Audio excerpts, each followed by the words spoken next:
Welcome to the Capital News. I am your host, Alex Karitis. Today is Monday, March 30th, 2020. Thank you so much for joining me. Hope you all enjoyed your weekend. The title of today's podcast is No Pain, No Gain.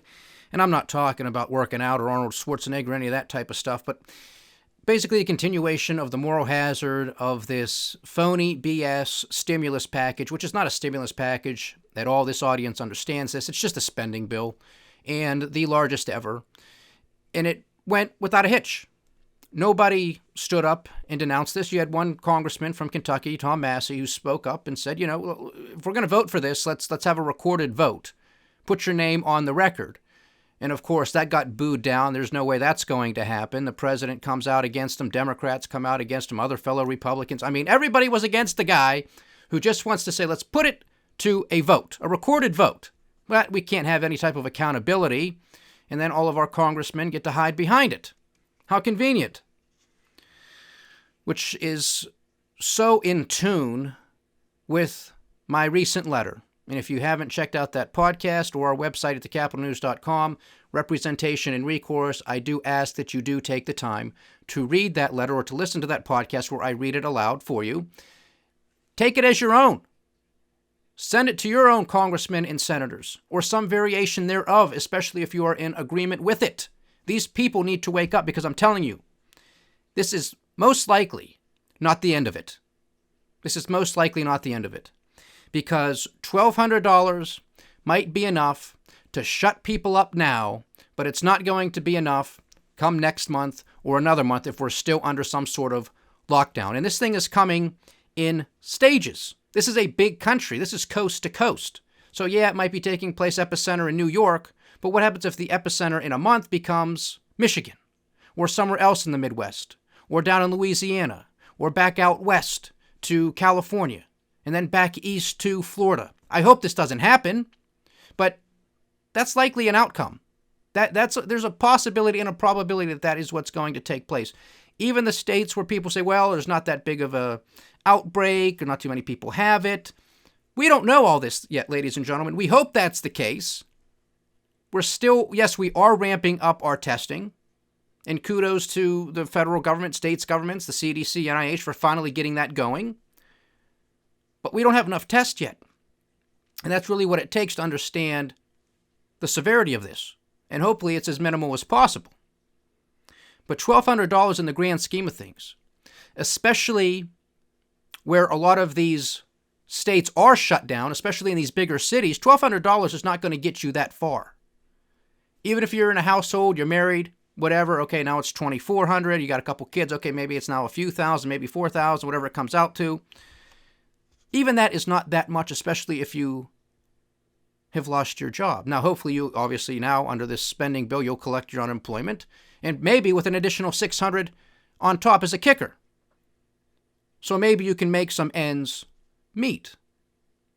But for how long will this continue? Because money is always owed to somebody, right? Even your landlord, if you're a renter, even your landlord's got to pay a mortgage. That's why he has you renting his or her property. Because you're their ticket.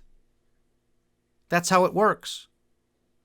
So even if you get the $1,200, you're going to pay your rent, then it goes to the landlord, then the landlord's got to pay the bank to pay his mortgage. And a lot of how real estate operates, a lot of people, they buy a property, they want to, with the intention of renting it out to have rental income, okay? And this isn't a lot of wealthy people, a lot of middle income people do this across the country for extra cash, extra income, something to build over the course of many years to actually own these properties outright and then to have them through their retirement. So this isn't just get the rich, they all got this. No, there's a lot of middle income people that own properties or are attempting to own properties and still owe a mortgage. So a lot of these people, they'll purchase these properties with the intent of renting them out. They'll find renters. They'll build some equity into one property. They say, okay, I got the gist of this. Now I want to buy another property and another and another and another. Now this can work, of course, if you have your renters paying rent, which is predicated on them having a job and a steady stream of income.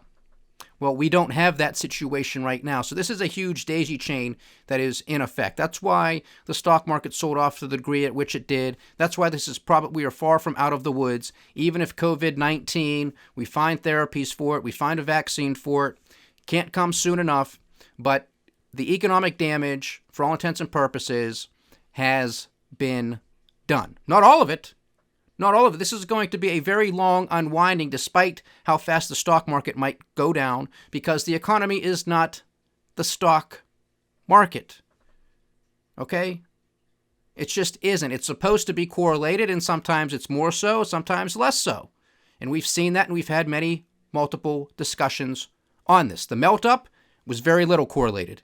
Why? Because we here at the Capital News understood the structural problems that existed within this economy as well as the global economy, and that is what we are starting to see, because COVID-19 has served as the pin that has pricked this global everything bubble. So now, the reality in the economy, this is going to be a long haul. There is not going to be any type of V-shaped recovery in the economy. What the Federal Reserve, what the federal government has attempted to do in conjunction with other central banks and federal governments the world over is filling a hole. That's all. This isn't stimulus. That's why this is a spending bill. It's not a stimulus bill. This is just trying to keep things at the level. And even that isn't going to work, unfortunately. You have a lot of small businesses that are already shuttered. They're not going to open up. You have and how many more are just weeks away from going under? And we heard this evening during the daily COVID-19 conference at the White House, that while the president is hopeful that COVID-19 is not going to be a seasonal or cyclical disease like the typical flu, Dr. Fauci of the NIH quickly said he expects this to be cyclical and seasonal. So, and if we understand just a little bit of history, I don't pretend to be an epidemiologist, but you don't have to be an epidemiologist to read the science and to understand the history of a lot of these pandemics. These things tend to come in waves.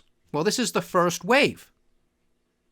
So it's likely that we are going to see at least a second, perhaps a third wave of COVID-19. I hope that is not the case, but hope is not a strategy, so you have to be prepared for it. And hopefully, on the second wave, if and when it comes, we are better prepared to handle this at every level. Federal, state, local, hospitals are better equipped.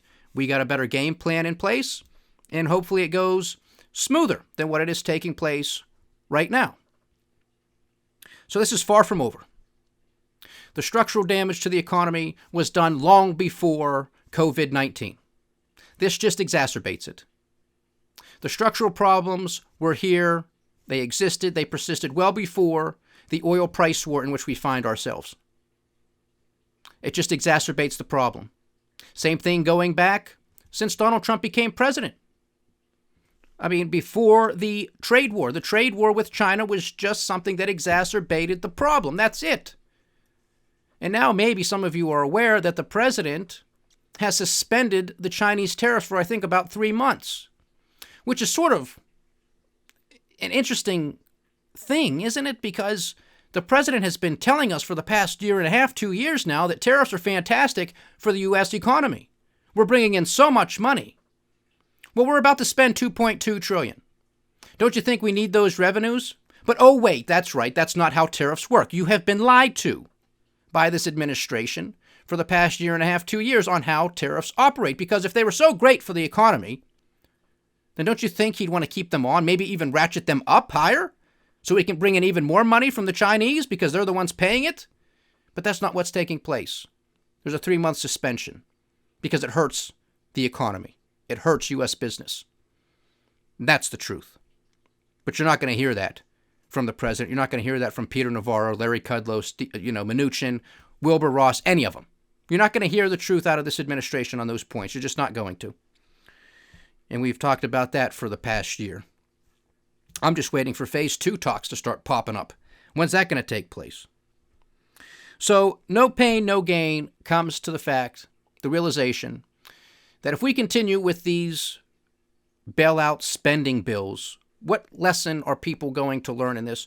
What lesson is Wall Street and corporate America going to learn from all of this? Right? That's the moral hazard. They're not going to learn a damn thing. I mean, what's the problem, right? Well, of course I'm going to go back to buying our shares back and doing all the financial engineering with cheap money because, well, the government's continuing to give me cheap money. They're bailing us out. Why should I do anything right? Why should I do anything proper? I mean, we got away with it for a decade. What's another 10 years? Americans will forget. They'll have their football back on, college basketball, March Madness will be here next year before you know it. What do I care? What do they care? They got bailed out. They got their $1,200. Sit down and shut up. I walk away with my billions for my company, for my industry, and we'll go right back to financial engineering to get our share price back up so we can pay ourselves handsomely. That's the problem here, ladies and gentlemen. That's exactly what's going to take place, and don't say it isn't because that's what just took place. You had 2008, 2009. They got bailed out, and look where we are right now. And it's even worse because then it was more siloed into a couple sectors, and of course the interconnectedness of it all brought it all down. Now it's everywhere. Now it's global. Last time you still had China. You still had China pulling a lot of the weight for the global economy to keep a lot of the world economy still moving in a general upward direction. Well, that's not the case anymore. China could be one of the ones that goes down this time, and I wouldn't be surprised. We have numbers out of China when it comes to their PMI. We have the official NBS manufacturing PMI in China surging to a reading of 52 for the month of March from a record low of 35.7 in February, easily beating market consensus of 45. Does anybody believe this number? Remember, 50 is midway. Anything above is expansion. Anything below is contraction. This is a reading of 52 for the month of March from a record low of 35.7 the month before. I don't believe this number. I'm not going to believe much of any number from anybody anywhere. And that makes me almost sound like some tinfoil conspiracy nut job, but it's just the truth. We are in the midst of a misinformation, disinformation war. It's propaganda, it's lies, it's exaggerations from everybody. Here in the United States, we now have about 160,000 confirmed cases of COVID-19, and you know it was more than that because we weren't testing, and there's still a lot more testing to do, and about a few thousand people have unfortunately passed away. These numbers are exceeding that of China, the epicenter of this, where China has cities, 8, 10, 11 million, 12. I think there's a couple cities in the 20 million. Okay? So if we're going to believe the Chinese figures of, 80,000, I mean, you got to have your head examined. They have the population 4 times as high as ours. I don't care what draconian measures they took. Those draconian measures weren't taken until a couple of months after they were aware of the outbreak, at least according to reports. If we're supposed to believe that the Chinese knew well of this in November, before the signing of the Phase 1 trade deal. And you are starting to see some governments, particularly the UK government, starting to question what actually is taking place in China. Because this is just basic math. This is just basic logic, ladies and gentlemen. You don't need to be a rocket scientist or a mathematician to figure this one out. The Chinese Communist Party is lying. No ifs, ands, or buts about it. The question is by how much. And that's what still gives me pause with COVID-19 and how bad it could be in this country, in Europe, in the rest of the world. Because we do not have the actual factual numbers out of China. We just don't. I hope this thing is over.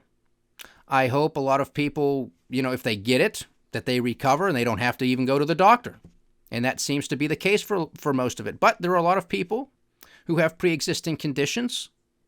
I mean, our demographics in this country are not great for what this virus attacks. A lot of people in this country have some sort of pre-existing condition. A lot of people are diabetic, pre-diabetic, obese, overweight, have emphysema, they smoke, they have asthma, etc., etc., etc. Heart conditions, cancer, you name it. A lot of pre-existing conditions exist. A lot of immunosuppression, A whole bunch of things that are not going over well when it comes to this virus, or any virus for that matter, but we know who and how this attacks. So we are far from out of the woods. And no lesson is going to be learned here from, let's just say, the elite, the upper echelons of society, if you will, the one percenters, these corporations, and the managers of these corporations, the board members. I hope there is at the end of it, but our politicians have already signed off on $2.2 trillion. And like I said earlier, and I'm going to say it many times over, I can just about guarantee you that there's going to be another one. Because I don't know how much $1,200 is going to cover. I don't. If you lose your job, you lose your health insurance, because that's probably where you get your health insurance from. Now, depending, of course, on your relationship with your employer, there's probably some sort of cost sharing. The employer might cover 80% of the premium, 70%, and then you pick up the rest. Or maybe, if you're lucky, the employer pays the entire amount.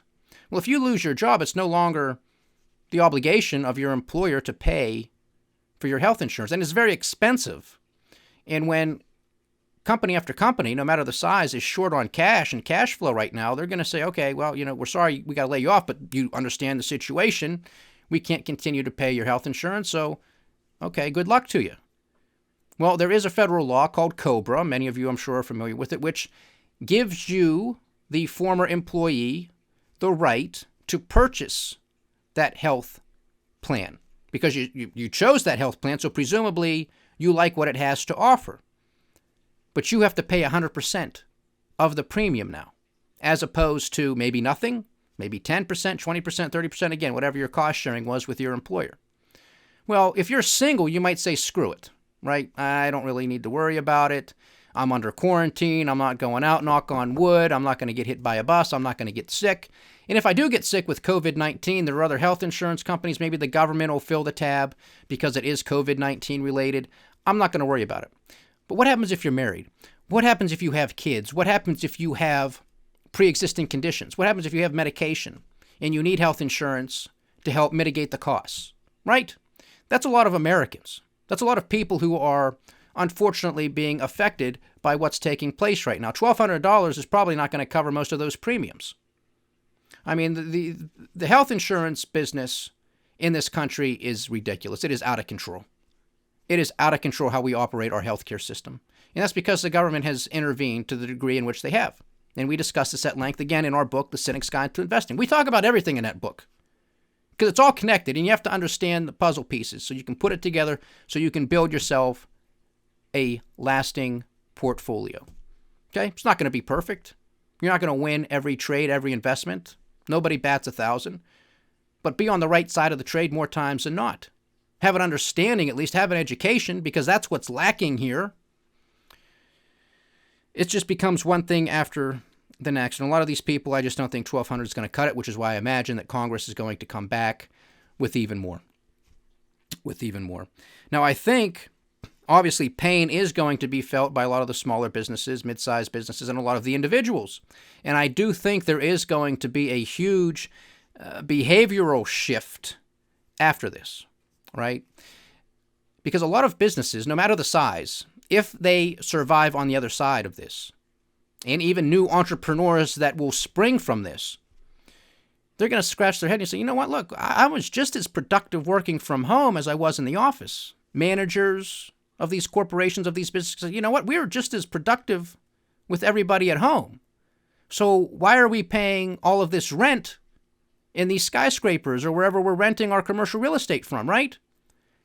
Maybe we can work 4 days a week if you have an office job, maybe 3 days a week in the office, which means we'd need smaller office space or something, this, that, or the other, right? This could change things. People working from home, they're not there's that commute, right? So you need a car, or maybe your car is going to last longer now because you're not going to put as many miles on it. Well, you're not driving as much, so now gasoline sales are going down. So the demand for gasoline is going to fall off with it. What happens if cyber school picks up and becomes a bigger thing, a bigger part of the picture? Think about all those school bus drivers. Think about all those buses that need fuel. All of that is connected. All of that will diminish over time. People become, you know what? I didn't even have $400 in the case of an emergency. Survey after survey, about 40% of Americans couldn't come up with $400 in the event of an emergency. So many Americans live paycheck to paycheck, need to use their credit cards just to make ends meet. People are going to say, oh my goodness, you know what? I really have to tighten my belt here after this. I like going to the movies. I like getting my nails done. I like going out to dinner a few times a week. I like happy hour a few times a week with my colleagues and my friends. I'm going to have to start cutting back. That's all going to have a huge ripple effect. And we know there's no pent-up demand because those things don't come back. Those are one-offs. I'm buying dinner tonight, and that's it. I'm not coming back the next night to buy 2 dinners. It's not how it works. You're not going to go watch 2 movies. You're not going to go buy 2 cars. You're just buying a car that you were going to buy anyway in a different month. That's all. It just pushes things out further, and some of them aren't coming back. But the behavior is going to change. At least I hope that's what takes place. Because an economy, if it's truly to be on a sound footing, needs to be from savings. That's what capital is. It comes from savings. Production and savings. That's how you build an economy. And of course, I'm still a huge proponent and advocate of abolishing the Federal Reserve and abolishing the federal income tax, along with the payroll tax too. I just think it's all outrageous. It's your labor, it's your money, it's your property. They have no right, they have no claim to your labor. And we are supposedly a constitutional republic, a system predicated off of checks and balances. There is nobody who oversees or keeps in check the Federal Reserve. Yeah, there's quote-unquote oversight. They go up before Congress twice a year, make some comments, and that's it. That's it. Nobody overrules them. If they want to cut interest rates, they cut them. They want to increase them, they increase them. They want to print money, they print money. Nobody says you can't do it. And now, in the background of all of this spending bailout bill, you almost have the Federal Reserve nationalized by the federal government. So in a way, and there was an interesting article by James Bianco, who does a lot of financial and economic research, and I suggest you follow his research. You can find him on Twitter, Jim Bianco, Bianco. I'm sure many of you have seen him on CNBC, Fox Business, and Bloomberg. He's out all the time. Very thoughtful individual and does a lot of work on COVID-19, following and tracking the numbers. But follow him on Twitter if you have it. He throws a lot of good information out there. But he wrote an interesting opinion in Bloomberg the other day, and it's basically said the Federal Reserve has been nationalized by the federal government. It's basically under the control of the executive branch, meaning the president and the Treasury. So meet your new Federal Reserve Chairman, Donald J. Trump. Okay? And in the bill, you have about $500 billion, which could potentially be going to corporations. It's basically at the whim of Treasury, which is de facto Donald Trump. So the question was asked of the president because in the bill, a special inspector general was created to keep account of this money. And so a good idea, right? It's our taxpayer money. Maybe we want to know where it's going, who's accounting for it. And of course, the president was asked about this. Are you going to be open and transparent with this money and comply? Blah, blah, blah, blah. No, we're not going to do that. We don't have to do that. And this takes us back to our point during the impeachment trial that the president is going to feel emboldened and above the law. And here you have it right in front of you with $500 billion. Where's it going? Who's he giving it to? Is he bailing himself out? His businesses? His buddies? What's he doing with it? Is he playing the stock market with it? Who's he giving it to? We're not going to have any idea if there's no accountability. This is a joke. $2.2 trillion, which is hard enough to keep track of. Again, a little perspective. I mean, it's very, very difficult. I don't even know if it's possible for the human mind to wrap itself around these types of numbers. It's just $2.2 trillion from the federal government, and I can assure you it's going to be more. What about the Federal Reserve? There's at least 4.5 right off the bat, and I can assure you it'll be more. So think about all of the world's problems that we have. Hunger, disease, famine, all this stuff. Infrastructure, education, one thing after the next. 2.2 trillion, 4 trillion here, 6 trillion there, and not a damn thing is going to be solved. This is just to keep a failing system afloat. That's all it is. That's why this isn't stimulative at all. This is just a spending bill to fill a hole that's getting bigger and bigger, deeper and deeper, wider and wider. because nobody has the audacity in our government or anywhere else to look the American people in the eye and tell them the truth. That we've done messed up. That this system has been corrupt. It is fraudulent. It is a good old boys club. And it's got to go. And it's got to go. And it's not a question of corporate socialism or socialism for the people. The answer is no socialism. The answer is we got to take our medicine. The solution is free market capitalism. Because everybody says, well, what's your solution? What do you got? That's the solution. It's free market capitalism. I don't sit here and pretend to be an expert on everything under the sun. You know why? Because I'm not an expert on everything under the sun. So I would have to pretend to be an expert. And that's not my game. That's not what I do here. Okay? It's not what I do here. It's difficult enough monitoring these markets in the insane world in which we live. Okay? That's difficult enough. But we got a pretty good track record of doing that, if I do say so myself. So that's the answer. There's a lot of smart and capable people all over the place who are fascinated with whatever they're fascinated with. Those are the people with the solutions. That's free market capitalism. It's not off of the mind of a politician or a president or a senator or a Republican or a Democrat. No.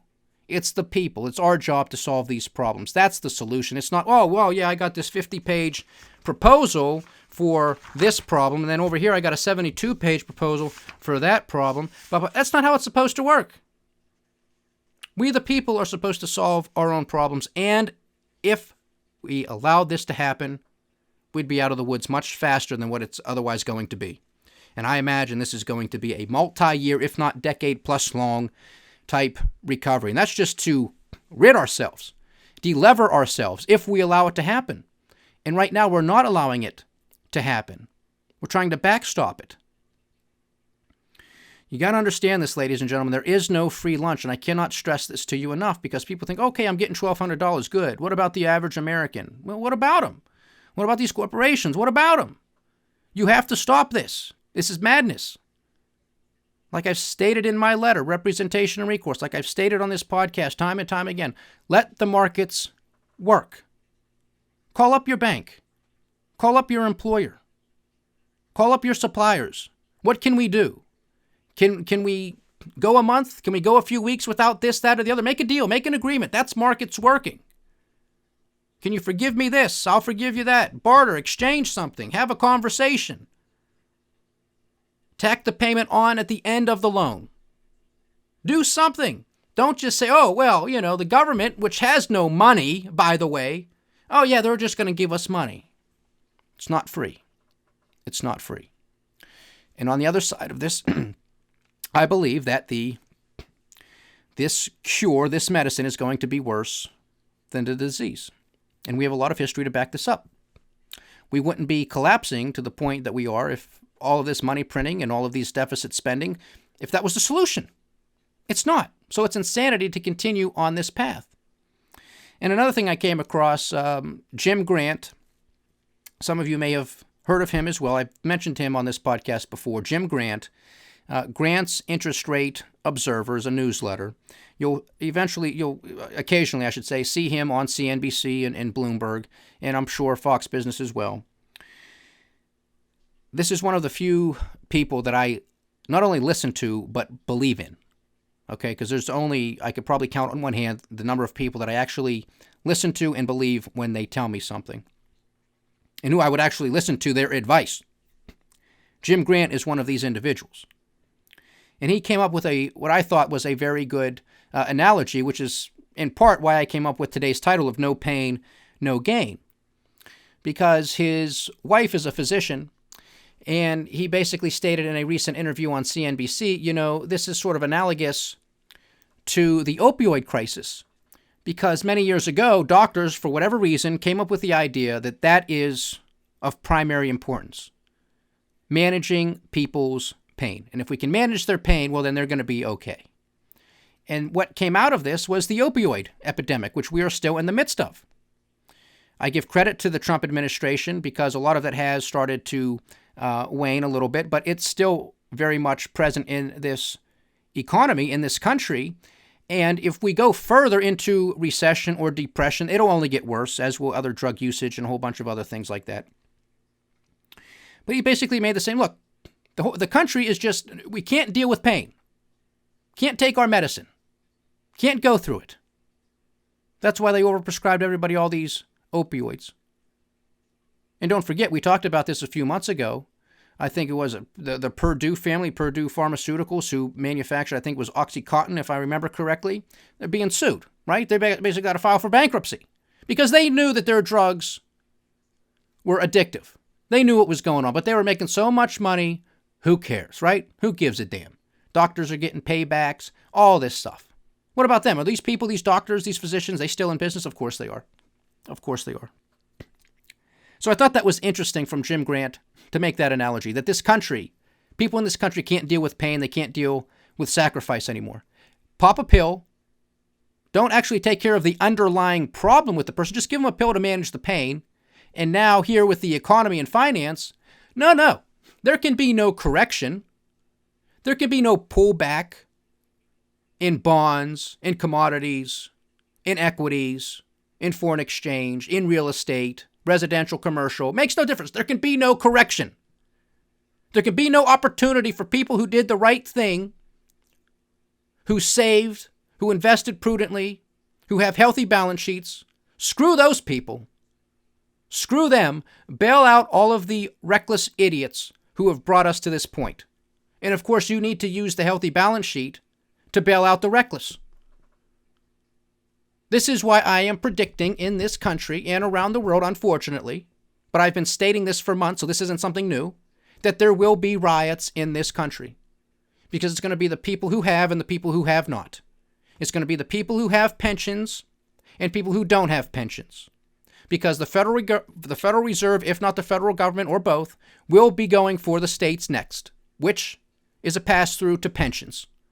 Because if people are unemployed, then states aren't bringing in the tax revenue, which is one of the many reasons I've been stating here for a long time, well before COVID-19, on that long list of economic variables to look at on the Federal Reserve's website, look at federal, state, and local tax revenue. Because it's all connected. And if these states aren't getting tax revenue, well, hey, then these pensions are going to be underfunded. Not to mention they just got shellacked with what took place in the market because they were forced into equities because of their broken promises. So they needed to go further out onto the risk curve. And they weren't going to get that in bonds. They weren't going to get that in real estate or in other assets. They had to go out into equities. They had to go out into credit. They had to go out further on to that risk curve. And now all of these debt chickens are coming home to roost. So it's not a good picture. So people who have a pension are going to be bailed out by people who don't have pensions. How well you think that one's going to go over? I, for one, don't think it's going to go well over at all. What happens if student debt loans are forgiven? What about all the people who sacrificed to pay theirs off? You think they're just going to roll over and say, oh, well, okay. You think they're not going to want their money back? I put that point in my letter because I've paid mine off. You're not just going to come here and swipe the pen and forgive all of this nonsense. They knew what they were getting themselves into. And then you saw a handful of these idiots down on Miami Beach. Spring break. Oh, well, yeah, if I get COVID-19, I get COVID-19. Who cares?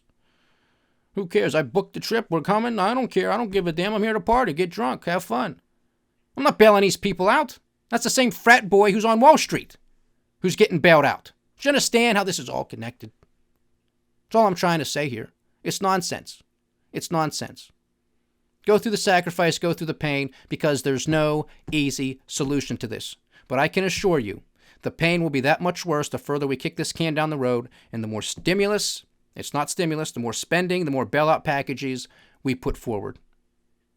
Because we have a slow economy, so it's stagnant. We got all this money printing. It will rear its head in inflation, so we're going to end up with stagflation. And if they continue to put the pedal to the metal, it'll be hyperinflation. So all of your purchasing power is going to be decimated. All of your savings is going to be decimated. Will the stock market? Maybe it'll take off, but not in real terms. Not in real terms. Who knows what's going to happen? We are in completely uncharted territory. That's why I tell you to stay diversified and stay vigilant, because that's the best that we can do. So that's that, ladies and gentlemen. It's Monday. We'll see what happens tomorrow. It's the end of the month. A lot of rebalancing, so the market's continued higher. We'll continue to see if that takes place tomorrow, and we're almost already in the month of April already, if you can believe it. I remember a podcast we were doing, it's only January, right? Because there was so much going on in the month of January. We're well past January now. We're through the first quarter come tomorrow already, headed into the second quarter in April. So we'll see what April brings us. Stay diversified, stay vigilant, and stay with the Capital News. I am Alex Koritis. Godspeed.